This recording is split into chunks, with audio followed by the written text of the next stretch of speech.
تعالَ بقى نخش على الخيط التالت، وأعتقد إن الخيط دوّة مهم، بس في ناس كتيرة أوي بتغفل عنه، اللي هو قعدتك على المركب في المكان الصحيح، يعني المفروض تبقى مختار المكان الصح وأنت قاعد على المركب وبتصطاد. في ناس كتيرة ما بتبقاش واخدة بالها من الموضوع دوّة، بتتشبِّث بإنها تبقى قاعدة في مكان واحد في نفس المكان ما بتغيّروش، وللأسف بيضيّع عليها فرص كتيرة جدًا، وممكن ما تطلّعش سمك أو السمك بيبقى ضعيف. بالرغم من الناس التانية اللي جنبيه أو اللي في ضهره عمالين يطلّعوا سمك والدنيا شغّالة معاهم زي الفل، بعيدًا عن الرزق. تمام، الرزق في الأول وفي الآخر كلّنا خلاص إحنا متّفقين عليه إن هو بتاع ربنا، بس فعلًا أنت ممكن تكون قاعد في المكان الغلط وبتسقّط في المكان الغلط وبتبقى دي النتيجة. إحنا لو جينا بصّينا الأماكن بتاعة الصيد، لو أنت ادّيت الكابينة بتاعة المركب في ضهرك، هيبقى في الجنب الشمال وفي الجنب اليمين وقدامك، تمام، اللي هي الطبلية أو الكاورتة بتاعة ضهر المركب. خلاص، هم دُولة ال3 أماكن اللي المفروض يكون فيهم شغل صيد التسقيط. وزي ما إحنا قُلنا في الأول خالص إن التسقيط عمودي، يعني أنت بتستهدف سمك تحتيك، ولا شمال ولا يمين، تمام، ما ليش دعوة بقى بصيد الوَش، ما ليش دعوة بصيد الترقيد، القصص دي كلّها، فاهم، بتستهدف والريّس واقف لك في المكان الصح اللي هو نهاية الشُعبة، عشان خاطر هو ده الحتّة اللي بيبقى فيها سمك. ما تحاولش تتشبِّث بالمكان، ما تحاولش تمسك في مكان واحد، خلّيك قاعد في المكان شوية، أنا ما عنديش مشكلة، تمام، بس حسيت إن أنت مش إن ما فيش سمك وحاسس إن الخيط مش نازل بطريقة عمودية حتى بعد ما ضبطت الرصاصة والكلام ده، يبقى إيه، غيّر المكان.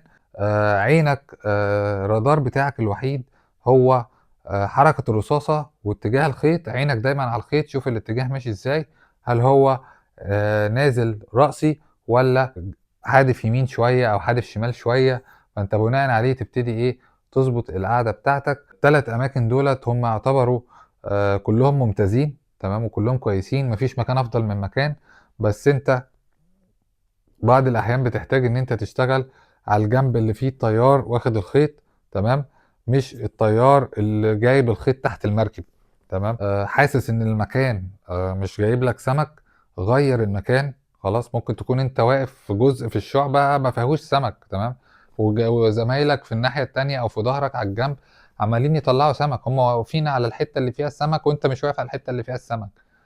مش عيب إني أروح، ما دام إن أنا مش تاعبهم، تمام، وما دام إن أنا مش قارفهم، ما فيش مشكلة إني آجي جنبهم عادي خالص، وهُم هيرحّبوا بكده ومش طالما أنت مش بتضايقهم ما فيش مشاكل. إحنا كنا ساعات بنقعد كل المركب أصلًا قاعدة على جنب واحد بتصطاد، والجنب التاني ما فيهوش، مش شغال، فما فيش مشكلة خالص. ودي بتبقى طبعًا إيه، روح الفريق الروح الحلوة اللي بتبقى في الناس وهي طالعة مع بعض. لكن لو لقيت برضه الدنيا للأسف الناس معاك مش أحسن حاجة وحاسس إن هُم يعني أسلوبهم مش كويس، فأنت إيه، حاول تشوف أي مكان تاني، فاهم بقى، حاول تسعى وإن شاء الله ربنا إيه، يرزقك، ممكن يكون بأحسن منهم كمان وممكن يطلّع لك سمكة أكبر من اللي هُم عمالين يطلّعوا فيه، وده بيحصل كتير.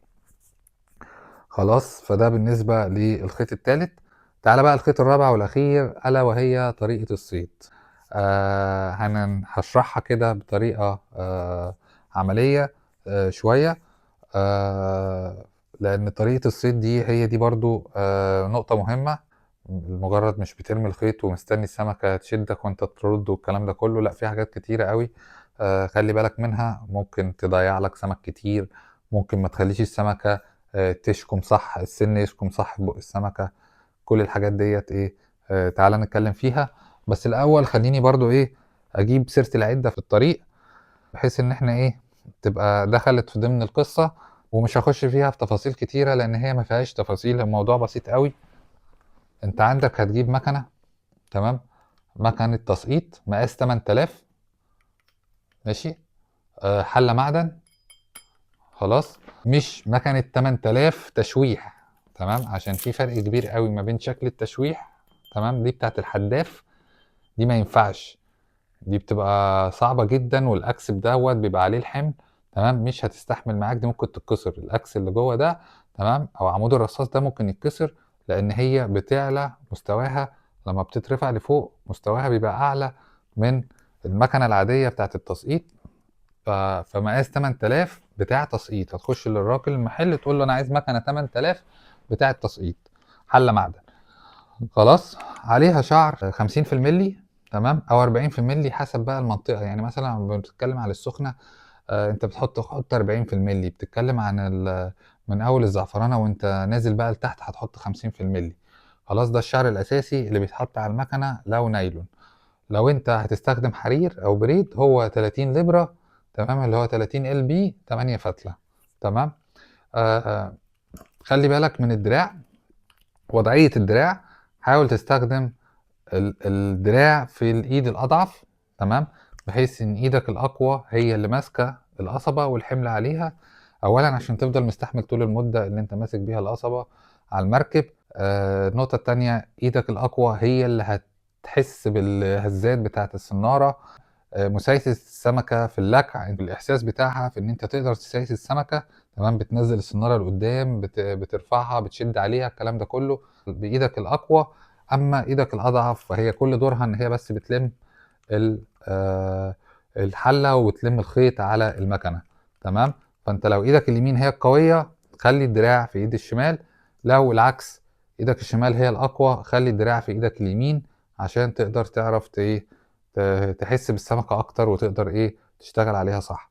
لو جينا اتكلمنا القصبة، أنت عندك القصبة طولها 180 سنتي، في 165، في 160، في 195، في 200 متر و10، في 200 متر و40. من الآخر اللي هتمشي معاك في كل المراكب هي 180 سنتي. يفضل قطعتين عشان تكون سهلة في الشيل وانت رايح وجاي بيها، خلاص. مش هتفرق بقى إذا كانت بصامولة أو بتخش كبس بالهواء، كله كويس. المهم حاجة إن هي تكون صب، يعني مفيش فراغ داخلي، البوصة نفسها صب، والحاجات دي بتبقى سعرها رخيص. هي دي القصبة، دي بالنسبة لقصبة التسقيط. 165 سنتي ممكن تضايقك في ان انت لو المركب الجنب بتاعها عريض هتفضل رامي نفسك لقدام عشان خاطر ان القصبة قصيرة، لكن تمشي على الزودياك، تمشي على كاياك، تمشي على فلوكة، مفيش مشكلة. لو البوصة اكبر من 105 180 سنتي دخلت بقى في ال 210 240. انت كل دوت طول القصبة دي كلها اولا حمل على دراعك طول المدة. برضو لما بتيجي تلكع، تمام، وتبتدي تشد وتتعامل مع السمكة، طول البوصة ده وزن على ظهرك انت شخصيا وعلى القطنية، تلاقي نفسك محمل على ظهرك ومحمل على كتافك، فانت هتتعب جامد. ده بالنسبة للعدة، تمام. اما بالنسبة للسبحة والرصاص والسنون وازاي تعمل السبحة، انا اوريدي منزل حوالي اكتر من فيديو، 2 أو 3 في كيفية اختيار السنون، وازاي تعمل سبحة التسقيط، والأدوات المطلوبة في استخدام سبحة التسقيط، وازاي تتجنب لعبكة الخيط. فالحاجات دي لو انت عايز تتفرج عليها بطريقة أدق، تمام، وبتفاصيل أكتر، وبرضو المميزات بقى بتاعت المكنة، وتكون كلها معدن ولا كلها فايبر، والدراع كاوتش ولا مش كاوتش، والرصاصات والفرامل والكلام ده كله، في حلقة عن المكن ممكن تبقى تتفرج عليها. طيب نخش بقى على المهم. انت دلوقتي حطيت المكنه بتاعتك، طلعت الرحله اتحركت، تمام، حطينا المكنه بتاعتنا ورحنا حطينا الخيط. هنفتح الباك اب ونفتح نرفع الباك اب ده وتدخل الخيط، تمام. بتجهز العده لغايه ما الريس يوصل للمكان اللي انت هتصطاد فيه. خلاص، هتجيب الخيط بتاعك سواء بريد ولا نايلون، هتروح جاي عامل قاسم الخيط 2، تمام، وتروح عامل حلقة لفة، ماشي، اهو لفة اهو، وتدخل طرف الخيط جوه الحلقة دي مرتين وتشد، ويروح عامل لك الحلقة دي اللي احنا بنقول عليها الخية. قطعنا الزيادة. بعد كده هتجيب المدور بتاعك، يا دوبك هتدخل المدور داخل الخية، وبعدين هتفتح الخية وترجع تدخل فيه المدور تاني، فالمدور اتربط بالمنظر دوت. بعد كده هتجيب السبحة بتاعتك، ماشي.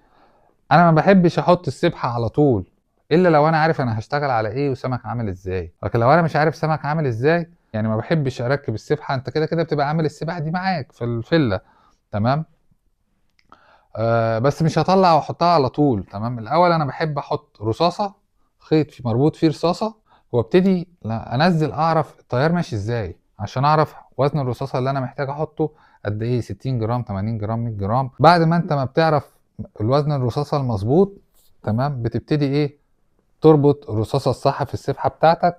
ده بيبقى شكل السبحه زي الفل. بعد كده تقفل الباك اب، وظبطنا الفرامل. ما تحاولش تقفل الفرامل للاخر خالص، بحيث ان هي تبقى ما فيهاش اي مساحه انها تشد منك. انت كده ممكن يا البوصه تتكسر، يا اما المكنه ايه تروسها ايه تفوت. فحاول تسيب ولو حاجه بسيطه جدا، بحيث ان لو حاجه جامده قوي تبقى ايه، المكنه ما او القصبه ما جبتش اجلها. لو انت من نوع وعارف ان انت رايح تشتغل على ايه، تمام، وحاطط السبحه بتاعتك كامله، تمام، خلاص حطيت السبحه وما عملتش الخطوه بتاعت انك تقيس التيار ماشي ازاي والكلام ده، يفضل ان انت بعد ما بتركب السبحه تيجي عند المقبض بتاع الدراع، تلف الخيط الرصاصه عليه كده مرتين. ليه؟ عشان المركب وهي ماشيه وبتقعد تيجي يمين وشمال، ولو خدت موجه جامده السنون دي ما تخشش في وش حد، ما تعورش حد، ما تأذيش حد.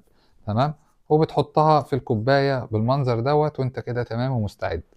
تمام. طيب، حطيت السبحه بتاعتك وهتبتدي تشتغل. طبعا انت لما هتيجي تنزل هتنزل بالراحه. تمام. تخلي الخيط، ايدك على الخيط، تمام، وتنزل بالراحه. ماشي.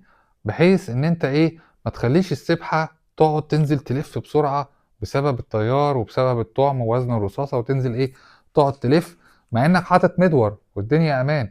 بس برضو ايه، حاول تنزل بالراحه، وفي نفس الوقت انت بتستكشف، ممكن يجي معاك بياض از او براكوده او اي حاجه، او حاجه تفصى ولا حاجه تبقى ايه عايزه تاكل وهي عايمه.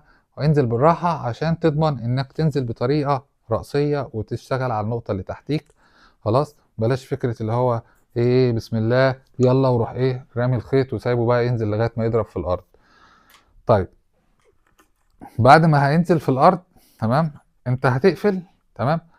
في ناس بقى ايه بتمسك الخيط، تمام، يعني قاعدين والبوصه بالنسبه له هو بالنسبه لجسمه 90 درجه. تمام، ده غلط.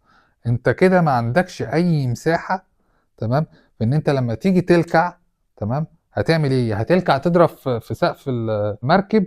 خلاص، يا اما هتلاقي اللكعه ضعيفه، انك تشكم السمكه بطريقه ضعيفه، لان انت مش سايب مساحه. المفروض القصبه بعد ما بترمي بتنزل بتحت، تمام، بزاويه، تمام، 45 او 30 درجه، بس بخليها بزاويه، تمام، بحيث ان انت لما لو حاجه كلت ورحت انت رادد، فانت هترد لغايه ال 90 اللي هو مستوى جسمك، فاهم، مش هترد لغايه فوق، فاهم، يعني انت بترد.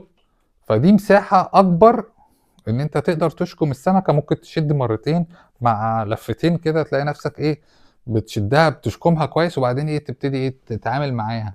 لكن لو انت قاعد لي كده، خلاص انت هتيجي تربع اول حاجه هتعمل ايه، هتروح ضارب القصبه في سقف المركب. تمام. طيب ما يا عم ما ضربتهاش، هتلاقي لكعتك ضعيفه. تمام. من الاخر مش لكعه شكمت السمكه صح. فانت لازم البوصه تبقى مايله. طيب، مسكتك للبوصه الصح بتبقى الجزء اللي هو الحامل بتاع المكنه اللي مربوط في الفورنيه، بتحط ايدك اللي صباعين تحت، وبعدين الحامل، بعدين صباعين فوق. دي المسكه الصح اللي هتريح ايدك. ما تجيش حد يمسك لي السناره كده، حدش يمسك لي السناره كده، حدش يمسك لي السناره مع 3 صوابع تحت وصباع فوق.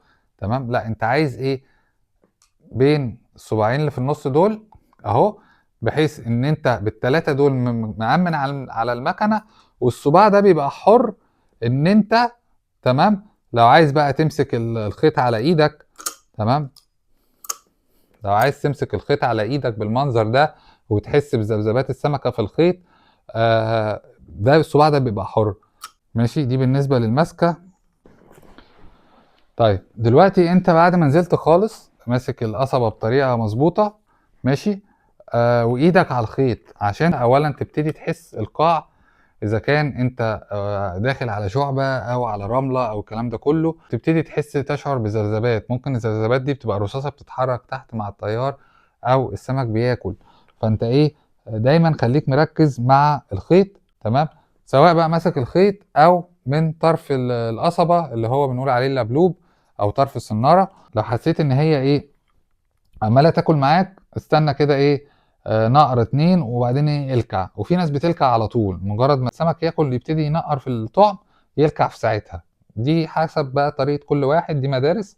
الفكرة كلها ان انت لو التنقير ده وقف بعد شوية، بعد مثلا 3 4 مرات، ومرة واحدة لقيت ان مفيش نقر، فانت تعرف ان الطعم بتاعك اتاكل. فانت حضرتك تطلع القصبة للاخر، تتأكد على الطعم وتحط طعم جديد، وبعدين ايه ترجع تنزل تاني، لان انت اصلا حاطط طعمية صغيرة على سنين اللي هو رصاصة تحت وسنين فوق، فالسن اصلا صغير ويا دوبك ايه هيتنهش ويتاكل خلاص.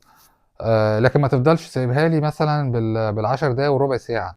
ما دام نزلتها وبدأ ياكل على طول. الكلام ده امتى؟ لو انت نزلت وما بتاكلش، تمام، لسه كده الطعم معاك في السن. بعد ما يبتدي ينقر نقرة واتنين، تبتدي ايه ما تطولش بعد كده، فاهم؟ يعني ممكن التالتة والرابعة وتطلع تسحب تشوف الطعم خلص ولا لا. خلاص. لكن طالما نزلت وما نقرتش خالص، لا، زي ما انت افضل ان شاء الله تقعد ربع ساعة نص ساعة مفيش مشكلة خلاص. لكن حصل نقرتين او ثلاثة، لا، فانت ايه اصبر كمان نقرة او اتنين وارجع ايه اسحب شوف الطعم، طالما ما عرفتش تلكع وما طلعتش معاك. طيب، ضربت معاك سمكة ولكعت معاك حضرتك، انت زي ما انا قلت الرصاصة بتبقى تحت، القصبة اسف بتبقى تحت، وبتروح ايه شادد نتشة او نتشتين حسب ما انت حاسس انك اتمكنت من السمكة.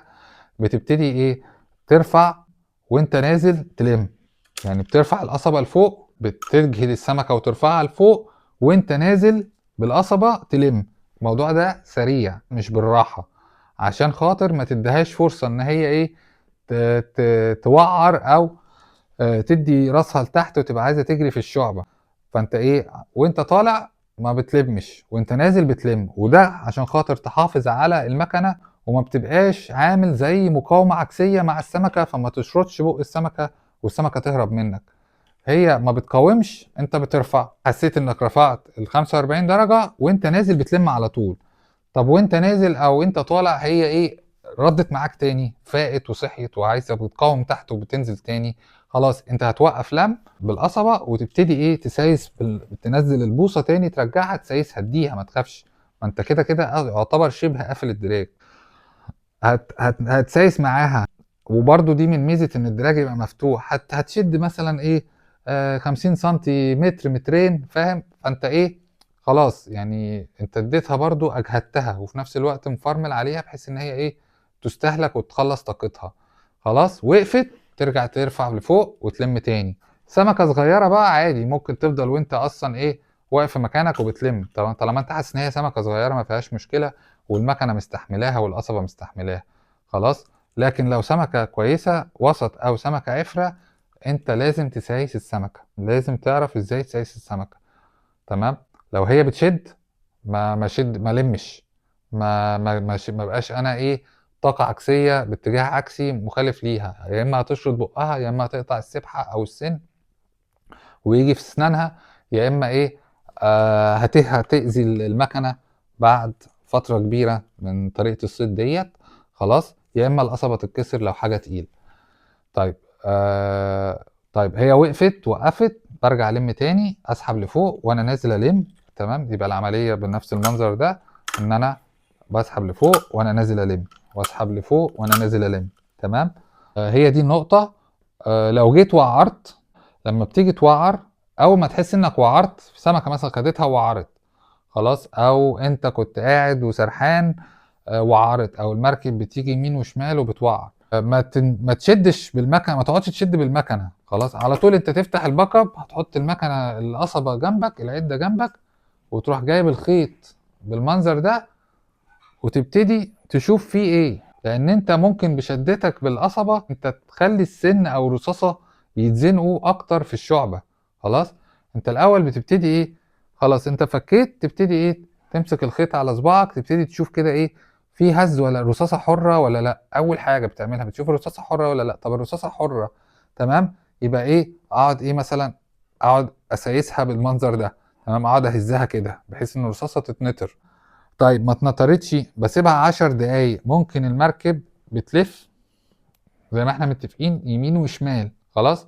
ممكن لما بتلف الخيط ده يبعد رصاصة مع التيار، فيبعدها عن مكانها 5 دقايق 6 دقايق، وارجع جرب تاني. لو فكت خلاص لم، ما فكتش هتبتدي تعمل عملية السوستة. السوستة دي ان انت بتشد الخيط، مش بلكع الخيط، انا بشد الخيط تمام بالراحة، تمام لغاية ما يبتدي يتفرد يتفرد ويتمط معاك. واللي هيحصل مطاطية هنا مش لو انت حاطط بريد هو ما فيهوش مطاطية خالص، الكلام ده على الخيط النايلون. تمام لو انت حاطط في المكنة خيوط نايلون او بتصطاد بلنسة، تمام ان انت بتشد الخيط تشده لاقصى ما عندك، تمام وتروح سايبه مره واحده، فبيعمل عمليه رد. الرد دي ممكن تنطر الرصاصه او تنطر السن من مكان الشعبه فتفك معاك خلاص.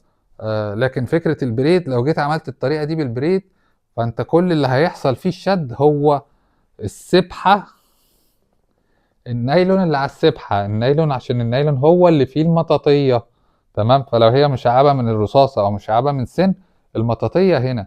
لكن البريد ما فيهوش اي حاجه بتمط، فممكن على طول تقطع، ما تستحملش الحركه دي.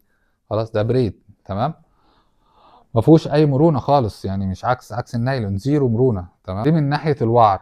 طب المشكله بقى في ازاي اتجنب ان انا اوعر مع زمايلي؟ انا قاعد جنب زميلي، تمام، والخيط سارح يمين، خلاص، او سارح يمين لقدام شويه، ما اجيش انا جنبيه واروح رامي لقدام، او مادد بوز القصبه ورامي الطعم.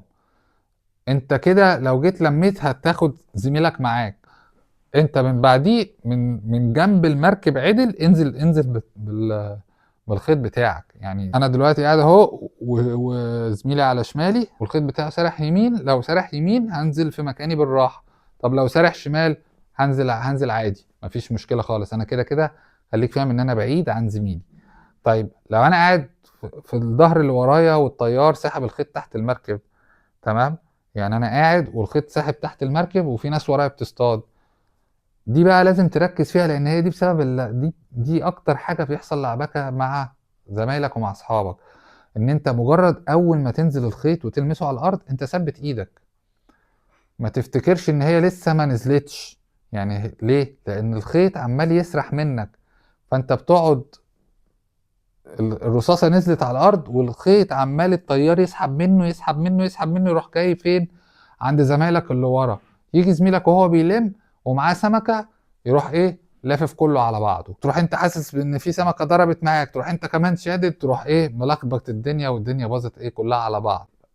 فالحل ان انت لما هتيجي تنزل والخيط سرح تحت المركب، مجرد ما تحس انها نزلت اقفل الباك اب ووقف. اللي بيحصل هنا ان الرصاصه مع تحرك المركب هتلاقي الرصاصة اترفعت لفوق وساعات نزلت لتحت، بتترفع لفوق مع التيار وبتنزل لتحت.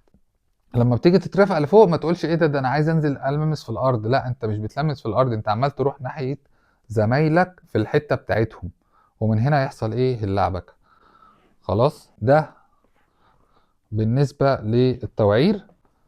اعتقد كده دي كل النقط، دولت الاربع خيوط ودولت اهم نقط. يعني يا رب اكون عرفت اوصلها لكم كويس واكون شرحتها بطريقة كويسة، ويا رب تكونوا استفدتوا. لو في اي معلومة او اي ملاحظة او اي حاجة شاركوني بيها في التعليقات، دعموني بان انا اعمل فيديوهات اكتر. لو انتوا شايفين ان الفيديو والمحتوى هادف، واشوفكم في فيديو جديد باذن الله.